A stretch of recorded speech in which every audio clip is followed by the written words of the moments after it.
Hello दोस्तों, नहर्स world में आपका स्वागत है। आज हम जैकपॉट मूवी पर एक्सप्लेनेशन करेंगे।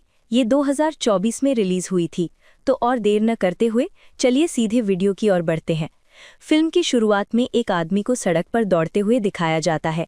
एक समूह उसका पीछा कर रहा है। ये लोग उसका पीछा क्यों कर रहे हैं, ये हमें बाद में पता चलेगा। वो जहाँ भी जाता है, हर कोई उसे मार डालने की कोशिश करता है, यहाँ तक कि अपनी जान की कीमत पर भी। वो अपने पास आने वाले सभी लोगों से लड़ता है और भाग जाता है। वो एक घर में दौड़ता है जहाँ एक बुजुर्ग महिला रहती है। वो उससे पूछता है कि क्या वो उसे पहचानती है, लेकिन वो इनकार करती है। वो उसे सिरदर्द की दवा लाने के लिए कहता है। जैसे ही वो पास आती है, वो बंदूक की तेज धार से उसे गोली मारकर मार डालता है। वो अपनी पत्नी से कहता है, हम अमीर हैं। ठीक तभी एक पुलिस की गाड़ी आती है और कुछ अधिकारी बाहर निकलते हैं। वे मृत व्यक्ति की जांच करते हैं। जॉनी ग्रैंड नाम का एक आदमी आता है और महिला से कहता है, क्या तुमने ये देखा है? उसने लॉटरी जीती है। अगले दृश्य में हम केटी नाम की एक लड़की को देखते हैं जो अभिनेता बनना चाहती है। वो एक छोटी लड़की के साथ मजाक करती है, लेकिन उसके पास बैठी एक बूढ़ी महिला उसकी घड़ी चुरा लेती है, जिस पर केटी गुस्सा करती है। भारी भीड़ देखकर वो बस ड्राइवर से पूछती है कि क्या हो रहा है। वो कहता है कि ये लॉटरी डे की वजह से है। बाद में केटी एक किराए के घर में चली जाती है, जहां उसकी मुलाकात सैंडी नाम की एक लड़की से होती है। वे दोनों बहुत सारी बातें करती हैं और वो भी एक अभिनेता बनना चाहती है। सुबह केटी अपनी छत से कुछ टप-टप करते हुए देखती है, जो उसके सभी ऑडिशन के कपड़े खराब कर देता है। असल में टपकता पानी वहां रहने वाले लोगों का पानी है। केटी सैंडी को फ़ोन करती है और उसे इसके बारे में बताती है। सैंडी कहती है कि वो ऑडिशन के लिए उसके कपड़े किराए पर ले सकती है। केटी कुछ अजीब कपड़े ढूंढती है, उन्हें पहनती है और ऑडिशन के लिए जाती है। पहुंचने पर वो पाती है कि ऑडिशन के लिए उसे $400 और देने होंगे, लेकिन अभिनेता बनने के लिए उसके पास पैसे की कमी है। उसका ऑडिशन अच्छी तरह से नहीं लिया जाता है और उसे भगा दिया जाता है। अनजाने में वो लॉटरी में शामिल हो जाती है, जो अब तक का सबसे बड़ा पुरस्कार है, $3.6 बिलियन। ये 2030 की घटना है। अन्य लड़कियां केटी को बाहर देखकर उसे मारना शुरू कर देती हैं, ये दावा करते हुए कि उनके पास भी कार्ड है और वे $3.6 बिलियन जीतना चाहती हैं। केटी नहीं जानती कि वे उसे क्यों मार रही हैं। वो उनके हाथ से भागने में कामयाब होती है और दौड़ती है, लेकिन उसे और पुरुषों का सामना करना पड़ता है जो उसे देखते ही उस पर हमला करते हैं। उनके साथ लड़ते हुए केटी की हालत और ख़राब हो जाती है। तभी जॉन सीना आते हैं, जिन्हें नियोल के नाम से भी जाना जाता है, जो उसे भीड़ से बचाने की कोशिश करते हैं। वह केटी से कहता है, मैं तुम्हें बचाने के लिए $3.6 बिलियन का 10% दूंगा, लेकिन मैं ओले से लड़ूंगा, जो लड़ाई में काफ़ी विशेषज्ञ है, और वह एक एक करके सबको मार डालेगा। केटी को ले जाते समय नियोल उसे बताता है कि ये लोग उसे मारने के लिए बंदूक का इस्तेमाल नहीं कर सकते हैं। अब उसके बहुत सारे प्रशंसक उसके पीछे होंगे, उसे मारकर $3.6 बिलियन के मालिक होने की उम्मीद में। ठीक तभी एक चोर उन पर हथियार फेंकता है। वे बाल बाल बचते हैं। इस दौरान पूरे शहर को केटी के बारे में पता चल गया है और वे सभी अपने हथियार पकड़कर उसे मारने के लिए बाहर निकल पड़ते हैं। नियोल केटी से कहता है कि वे सूरज डूबने से पहले उसे मारने की कोशिश करेंगे। केटी सोचती है कि ये क्या हथियार है। मियोल कहता है कि ये कैलिफोर्निया में सामान्य है, जिसके पास टिकट है और उसे मारता है वो पैसे पाता है। लोगों का एक समूह इन लोगों की कार का पीछा करता है और उसके ऊपर गुड़ फेंक देता है। एक महिला कूदकर केटी को मारने वाली होती है, लेकिन मियोल उसे बचाता है। वो उसके सिर पर एक हेलमेट पहनाता है और उसे कार से बाहर फेंक देता है ताकि वो मर न जाए। ऐसा करना नियमों के खिलाफ है। मियोल उसे सुरक्षित रूप से फेंक देता है। केटी गाड़ी चलाना शुरू करती है। तभी एक बाइक वाला उसकी कार पर फिर से रॉकेट फेंकता है, लेकिन वो अपनी ट्रंक खोलकर उससे बचती है। सामने देखकर वो अपने सामने एक दीवार देखती है। मियोल तेजी से दीवार से टकराता है और दीवार टूट जाती है। सामने के बाइक सवार कार से टकराकर गिर जाते हैं। उनकी कार बिल्कुल खराब हालत में है। वे एक गली में जाकर बात करना शुरू करते हैं।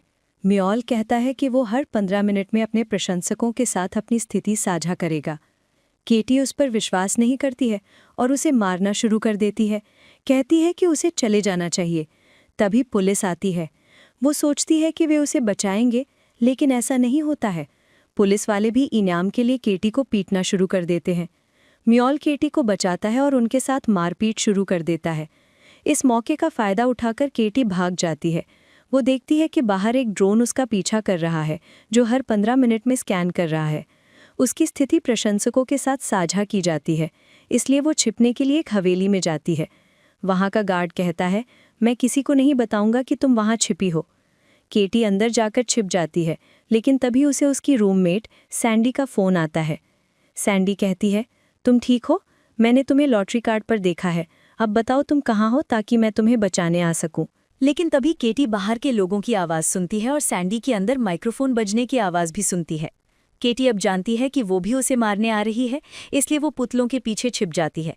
लेकिन सैंडी को पता चल जाता है और वो उस पर घातक हमला करती है।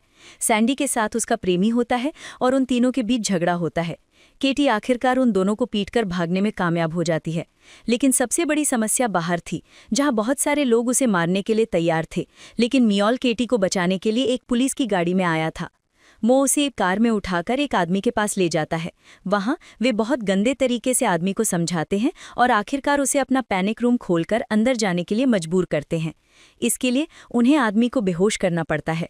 इतनी देर में केटी के सभी प्रशंसकों को जगह का पता चल गया है और वे बस और कार से वहां आते हैं। अब वे पैनिक रूम में हैं, इसलिए वे उन्हें नुकसान पहुंचाने में असमर्थ हैं।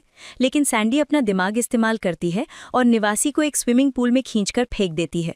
होश में आने के बाद वो उसे दरवाज़ा खोलने के लिए कहता है।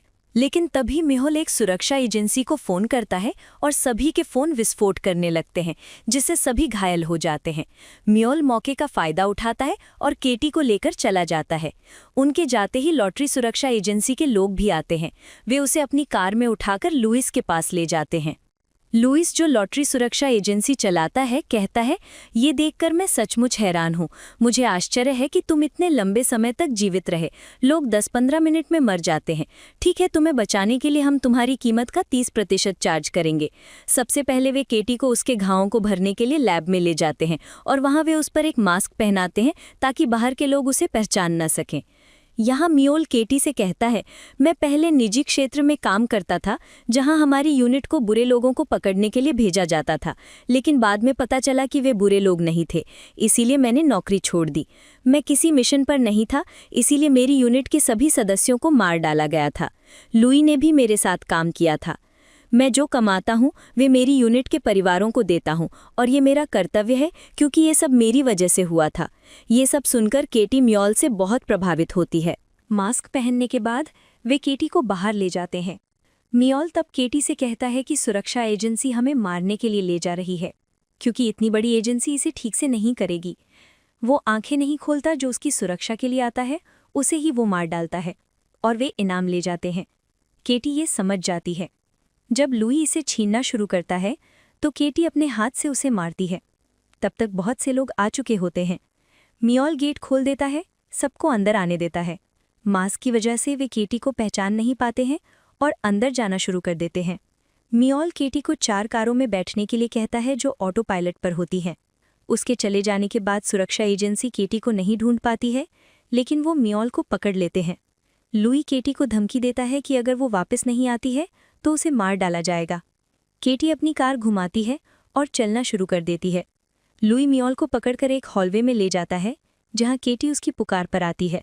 केटी कहती है, उसे छोड़ दो, वरना मैं आत्महत्या कर लूंगी और तुम्हें लॉटरी के पैसे नहीं मिलेंगे।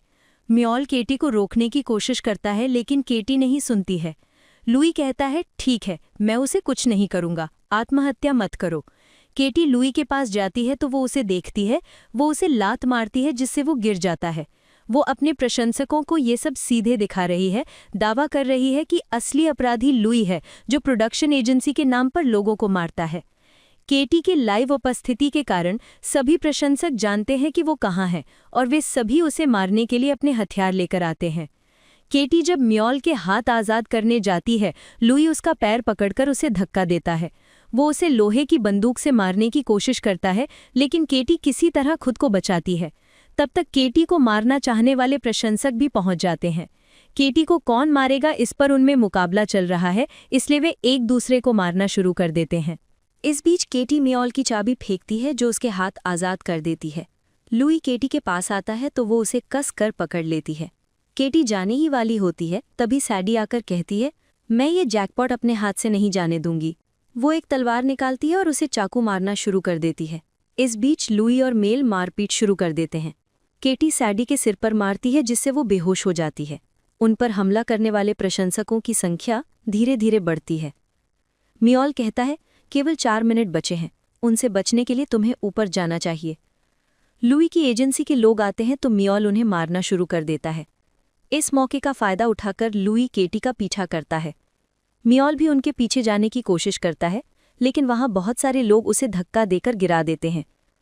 लॉटरी का समय समाप्त होने में बस कुछ ही मिनट बाकी हैं। लुई ऊपर चढ़कर केटी को मारना शुरू कर देता है। बहुत धक्का मुक्की के बाद केटी एक पाइप से लटक जाती है।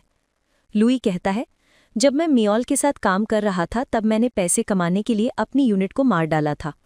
मियोल जब ये बात जानता है तो वो गुस्सा हो जाता है। लुई के जैम में कुछ चिपकने वाले बम होते हैं और लड़ाई के दौरान केटी उसका फिन हटा देती है, जिससे एक विशाल विस्फोट होता है। लुई मर जाता है।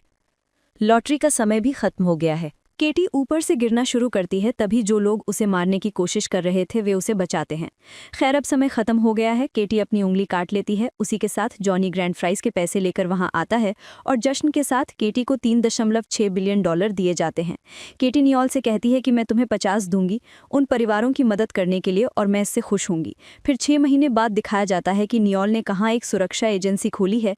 फिर वे करोड़ों डॉलर लेकर खुशी से अपना जीवन व्यतीत करते हैं और यहीं पर फिल्म खत्म होती है। वीडियो पसंद आया हो तो लाइक कर देना, चैनल पर नए हो तो सब्सक्राइब कर लेना। तो मैं आपसे अगले वीडियो में मिलूंगा, तब तक के लिए ख्याल रखना।